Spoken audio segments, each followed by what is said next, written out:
Hello mga ka-viewers, welcome back po sa aming channel. Morning mga viewers. Pupunta po kami dyan sa dulo ng north, bandang Uplands. Kasi may pipick upin lang po si Dadong sa marketplace na ano yun papa? Planer? Magbabarans lang tayo.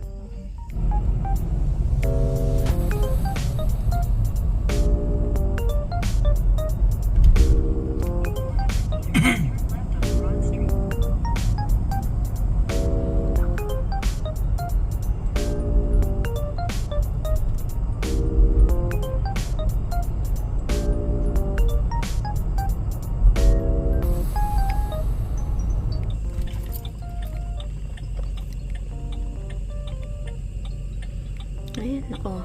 Malapit na pong maglabasan yung ating winter jacket. Si ate naka winter jacket na oh. Malamig na kasi pag naglalakad ka, no? Tapos hampas pa ng hangin. Yung ibang part kasi ng Canada snow na. Bandang Alberta, di ba? Nung mga early September, di ba? Meron ng yellow. I-snow na. So, dito sa Saskatchewan, hindi pa po natin sure kung kailan patak ng snow. So, ito, ring road po yan dyan. Papunta dun sa east naman. Etong tulay na to, yan pababa dyan. Yan yung Uplands.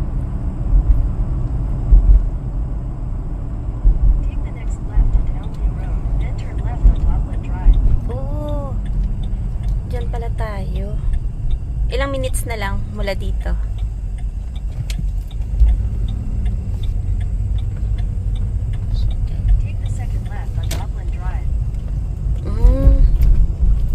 Ito yung daan na namin papunta dati sa school ni Denise. Ayan, dito kasi dati. Ay, pakaliwa pala. Doon pala yung school dati ni Denise. Nang grade 1 siya. Ngayon lang tayo nakapasok dito, no? Maganda din yung mga bahay dito. Tsaka, ano din. Tsaka tahimik din dito.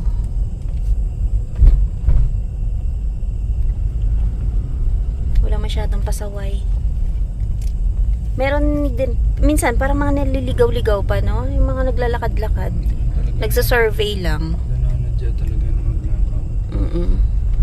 Yung magmamasid-masid. Para kung halimbawa may makitang, 'di ba, mga pwedeng kuhanin, yung mga kinukuha nila. Kung may chance. Ayan 'yon. Ang cute ng bahay. Linis na.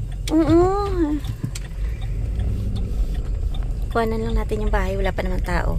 Ayan. Yan sa loob. Oo nga, I mean wala lang tao sa labas. Ang cute ng bahay nila, oh. No? Nice. Cute pa ng aso nila. Saan na? 15?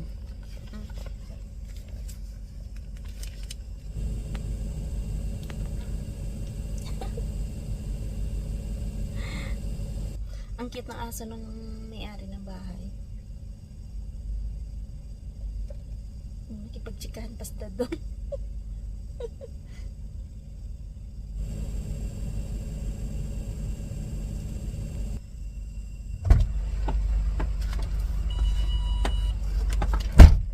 Kita mo nga ano yan.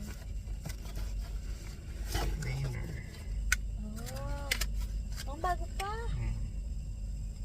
Siguro saglit lang ginamit yan. Tsaka dito, napapansin ko yung mga ganyang mga gamit na binibenta sa marketplace o kaya sa garage. Alam mo yung parang mga tinabi lang nila, tapos yung mga dati na binili siguro na paano?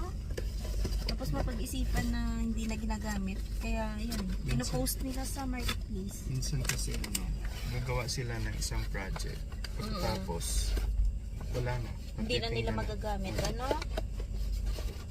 Kaya ayan. Dito kasi hindi naman katulad sa atin sa Pinas na ay punta ka doon kay kuya mo, kay tito mo, kay lolo mo. Oo. Manghiram na mga gamit. Dito kasi hindi uso yung ganun.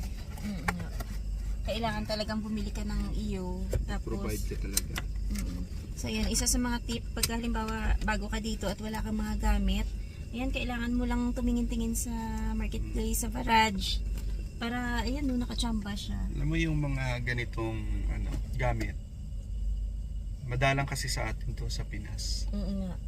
Kaya kumbaga parang, alam mo yung kapag nakikita ka ng ibang mga karpentero, Oo. kakaiba yung gamit mo. Sabihin nila, wow, ang ganda Parang ng gamit mo. parang ba yung memories mo na rin na dito mo binili. Yung, may mga ganun ka na.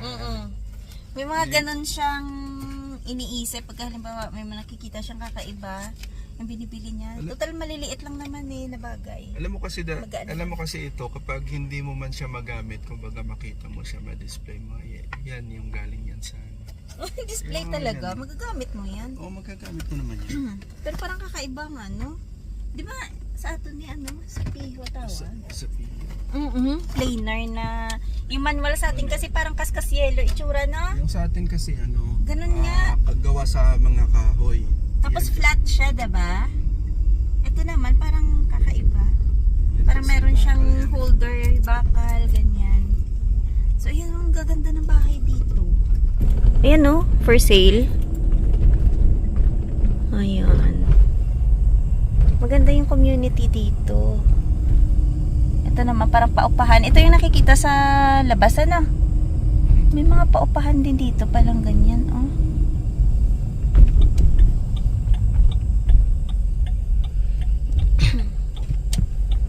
Uy, meron na silang mga pang-Halloween. Excited!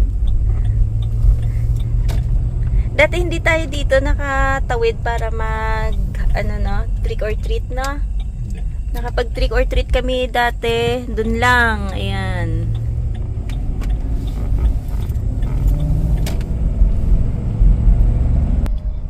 Dati kasi mga mahigit isang taon din tayo nag-stay dito dati. Paano? Ito naman yung simbahan. Ayan, Our Lady of Peace. Ito yung church nila dito. Tapos marami din mga malalapit dito na mga apartment. Ayan, dami. Yun nga lang yung school doon. Medyo pag dito ka na, ay oo, sakop pa nila. Doon pa rin yung school. St. Gregory.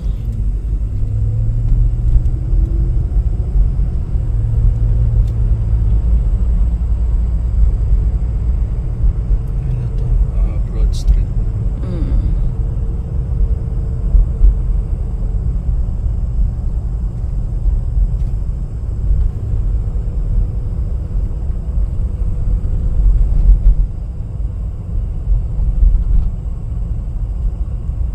Yung bingo place nila, buhay pa rin. Nag-ooperate pa kaya yan?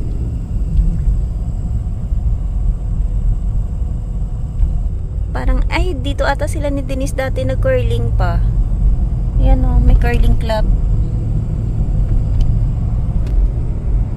Dami rin dito mga collision center. Mga pagawaan. Daming RAM ngayon dito, daming sasakyan. Siguro mga yan pa, pre-owned yan, Yung iba. Tapos nagpalit, ganon, trade-in, Pwede. Dami Mantala ng mga nakaraang taon, 'di ba? Yung sabi nila na maraming mga nag-order tapos ang tagal na walang unit, So ngayon Kasi pwede. yung mga in-order ko sa mga brand new. Sa brand new, medyo matagal ang pag-aantay.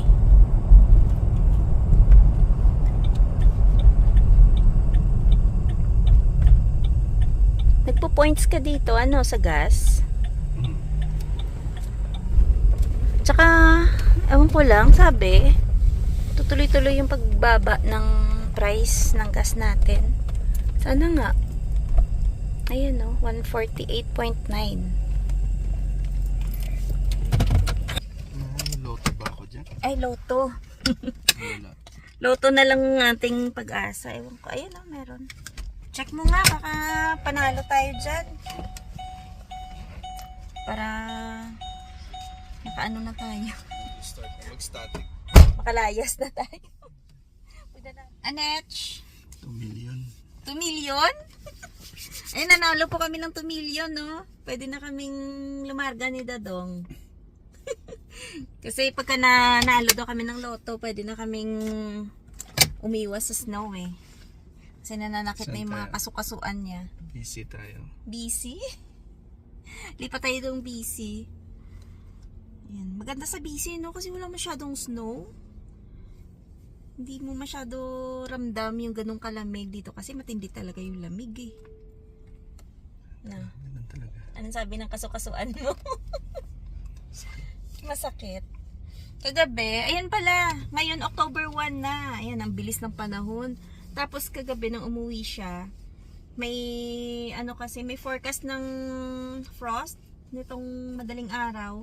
So, pinasok namin yung mga plants namin kasi baka, sabi namin, baka biglang masira. Sayang naman yung lemon nandun pa kasi sa labas. Tsaka yung ibang mga succulents, mga roses namin na pwedeng ipasok. So, ayun. Kagabi pag uwi niya, Diyos ko, ang sabi mo, parang, alam mo yung parang first time na naramdaman niya ulit yung sakit ng katawan.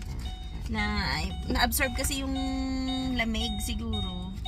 So, parang sabi niya hindi na pala pwedeng manipis yung isusuot. Kaya, ayan. Sabi niya, naku, kung ano lang, kung pwede lang, lumipat sa probinsya na hindi ganun ka lala yung winter. Mahirap din kasi yung basta-basta ka na lang lumipat eh, no? Hindi ganun kadali. Yung iba sinasabi na, ay, ano, lipat kayo dito sa gantong probinsya. Hindi naman kasi ganun kadali yun. Ang dami mo rin dapat i-consider. Daan muna tayo saglit dito sa Staples. May pinapabili yung ating estudyante. Kahit ako na lang pa, saglit lang naman. Ito.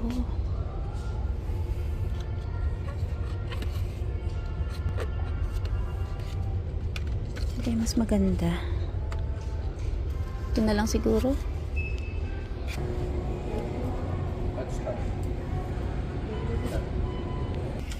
So, yun, nakabili na ako. Ay, kung mapapansin nyo, meron din po silang security guard dito. Diba kahit, diba nung nakaraan, kahit dun sa may Tim Hortons, meron din silang security guard. Tapos yun nga, yung mga groceries, may mga security guard.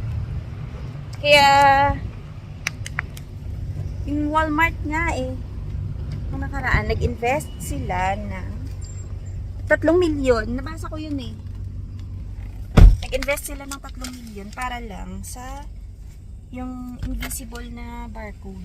Kasi ang dami daw mga na-dedekwat. So kaysa doon na matalo sila ng maabot na ng bilyon yung nagiging losses nila for the whole year. Kaya ang ginawa nila, nag-invest sila ng 3M para dun sa invisible na barcode. Para in case na, diba, ilabas ng tao yung item, tutunog siguro yung ano dun, yung daanan nila palabas. Siguro ano, itong Staples dati wala din tong security guard. Ang problema din dito kasi Yung mga nagnanakaw. kahit na nakita na ng mga employees, hindi rin naman nila mahawakan, hindi nila masita yung nasisita nila pero hindi nila pwede hawakan. Yung kagaya Hindi sa atin pwede na, agawin. oo, yung item, no? Sa atin, di ba, na hahawakan mo yung tao, pwede mong I-search, i-search mo, di ba, ganun? Dahil caught in the act eh.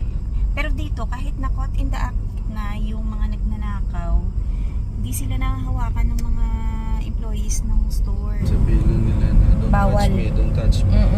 Kasi parang pwede pa silang balikan na sila pa yung irereklamo. Ganun. Wow. Grabe naman, bilis ng approach ng driver naman. Kaya ganun. Yun nga, sabi namin, nakaraan dito yung Teams. Ito yun eh. Daanan namin dito nun. Ay, hindi. Iba pala. Dun sa kabilang branch pala yun. Pero yun, coffee shop. Merong security guard. Kaya kung mapapansin nyo, ewan ko lang ha, hindi naman lahat siguro ng bahay, pero mostly yung mga bahay dito may mga camera na, may mga CCTV. Kasi hindi mo masabi, di ba? Hindi mo masabi na isa yung bahay mo na mapagtripan. Pero dito hindi naman pa uso yung nagbabasag ng mga bintana, no? So far wala namang ganun. Yung ano lang, yung tipong mga nanguha lang ng mga gamit na sa tingin nila pwede nilang ibenta, yung mga nakakalat sa labas, yun yung mga madalas na kinukuha nila. Masakan. Mga pang benta ng mga bote, mga ganun. Itong area na to, itong dinadaanan namin, ito yung medyo magulo na area. Maraming ano dito. Oo, maraming pasaway dito. Pero mo gantong oras, alas Maraming 10. mga lasing. Ang daming mga naglalakad na, alam mo, pasuray-suray. Kaya, nung linggo na sinamahan namin yung bagong dating dito, yung si Bill, inikot namin siya dito, sa hood. Para magkaroon lang siya ng, idea kung ano yung itsura, tapos, makumpara ba niya dun sa tinitirhan niya, kasi yung tinitirhan niya, ang ganda eh. Tapos di umikot kami dito. Sabi ko, i-compare mo yung lugar kung saan ka ngayon nakatira kumpara dito. Yun nga, nakita niya ang daming lasing na mga naglalakad. Tapos alam mo yung mga matato na tao. Wala Ganun. naman yan eh. Maraming kalat. Oh, maraming kalat. Sa Isa pa yan. labas. Yung parang hindi naliligpit yung mga backyard. Ang daming mga basura. Isunog oh. Oo, masasabi namin na medyo medyo magulo talaga tong area na to. Kasi naka-stay kami doon ng mga 7 months to 8 months, mga ganun. So umalis kami doon kasi parang hindi ka rin magkaroon ng peace of mind kasi nung time na yon si Dadong nasa trabaho na, tapos parang mga ilang araw yung pagitan, lagi kami kinakatok ni Denise doon sa bahay. Siguro na ano ka, minamanmanan tayo na umaalis ako tuwing gabi, mga ganyan. Oo nga. Umaalis Tapos ako tuwing gabi, tapos nakikita kayo lang. Baka nga. Dumating pa yung time na bigla kaming pinasok ng pulis doon sa bahay mismo. Dalawang pulis. Babae. Alam mo yung may gate na kami ha? Inano nila yun. Ano yung tawag? Parang over the backod sila, ganon. Humakbang sila doon para lang makapasok Ay, doon sa... kasi sila. Oo. Kumatok sila sa bahay. Tapos nagulat kami, bakit ang aga-aga may pulis naman? Ano bang atraso namin? Ganon. Tapos, siguro may minamanmanan sila na dating nakatira dun sa Bahay. address na yun o dun sa bahay na yun. Sabi namin sa tagal na namin dito, ilang buwan na kami. Ngayon lang sila kumatok at 'di ba? Kaya ayun, sabi namin lipat na tayo at nagkataon din na yun nga. Yung kasama namin diyan, nagkaroon ng bakante, so yun. Kaya lumipat na kami doon ni Dadong. Bibili siyang kape. Yung kanyang SOP. Samahan ko lang kasi ako, tapos na ako eh. Siya lang. So ayan, kinukuha na nila yung mga names din dito. Kasi sabi ni ate, may mga kumukuha ng mga in-order ng iba, pero hindi kanila. Alam mo yung... Topic natin, pero yun nga talaga. Oo, yun po yung totoong nangyayari dito. So maraming mga dumidiskarte. Grabe, no?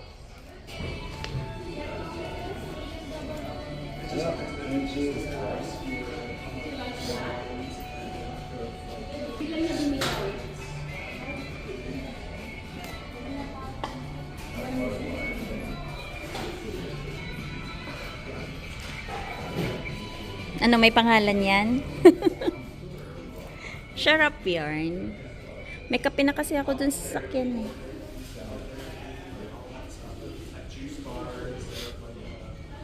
Bantayan mo na yung name ko.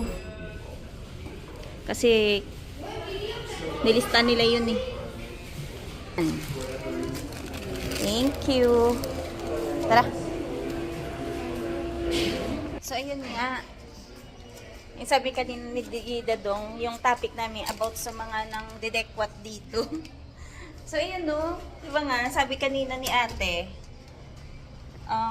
kinukuha nila yung mga names nga ng mga customer nila, gawa ng, lalo pag marami daw po estudyante, ayan, sila yung nagki-claim ng mga order ng iba. So minsan, yung totoong nag-order, hindi na nila matrace kung sino yung pinagbigyan, gawa ng wala ngang name. So ngayon, dapat naka-indicate na yung name, tsaka tatawagin nila kung sino yung nag-order nun. Ganun pala, no? Sinisigaw daw na sandwich. Oo, kasi dati walang pangalan yun eh. Sabihin lang na coffee, ganito. Tapos o kaya sandwich. Iba yung nag-claim.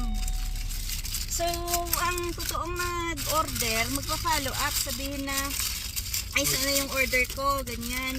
Sabihin ay na ano na, nakuha na, nabigay na, na-out na. Ayun pala, iba pala yung kumuha. So, paano yung pagkaganon? Kanino matcha-charge yun? TY lang? So, ganun. Ganun po yung realidad dito na maraming mga ganun din. Mga dumidiskarte na makalibo eh. Siguro mga ano yung estudyante mo walang baon. Siguro nagugutom, no? Mga loko. Kaya dumadami na po yung mga loko talaga dito. Kaya, yun nga. Nasa bahay naman, kailangan mong maglagay ng mga CCTV. Dapat, kahit paano, naka-fence yung bahay mo. Kasi, kahit paano, hindi man ganun kataas, at least, medyo mailang ba, no? Mailang na lumapit dun mismo sa area nyo. Habang hinahatid namin si Denise, may baon na akong kape galing sa bahay. Tapos, ayun pala, may isang nag-comment dun sa latest na video namin na in-upload na bakit daw yung bagong dating dito, bakit daw hatid sundo yung bata, bini-baby daw, ganito ganyan. Eh, yun naman ang gagawin mo talaga kung halimbawa yung bahay mo hindi sakop dun sa yung nire-require na layo dun sa school para maging ano ka, mabigyan ka ng service ng school bus. Yun naman, hatid sundo daw pag in case daw na hindi nga sila pasok dun sa required na layo ng bahay nila sa school, ganyan. Tsaka, yun nga, ang isa din sa ano, consider mo, dito kasi sa amin sa Saskatchewan, sobrang lamig talaga pagka winter. So, napapansin namin na halimbawa yung mga bata nag-aabang dun sa street kasi meron ano eh, pick up point lang para pick upin sila ng school bus doon. So, mag-aantay sila doon at least mga ilang minutes before ng time na dumaan yung bus. Eh pagka nasa minus 22, minus 20 or mababa ng konti, pero mga ilang minutes yung anak mo doon na mabababad, kahit sabihin mo pa na naka winter jacket sila ng makapal, diba? Ano din yun? Kumbaga parang mararamdaman din ng katawan mo yung masakit sa katawan yung lamig. Tapos syempre kung halimbawa nandun ka na parents, pati ikaw makikiabang din, lalo pag medyo maliliit na yung anak mo pa, no? Syempre pati ikaw, kung ilang minutes silang nandun, babantayan mo rin sila hanggang sa makasakay ng bus. Tapos pag balik na naman, pag uwi, ikaw na parents, nandun ka din na naman sa nga ng bus. Andun ka na naman para pick upin mo sila. Ayan, pauwi na po kami ni Dadong. Hanggang dito na lang po muna yung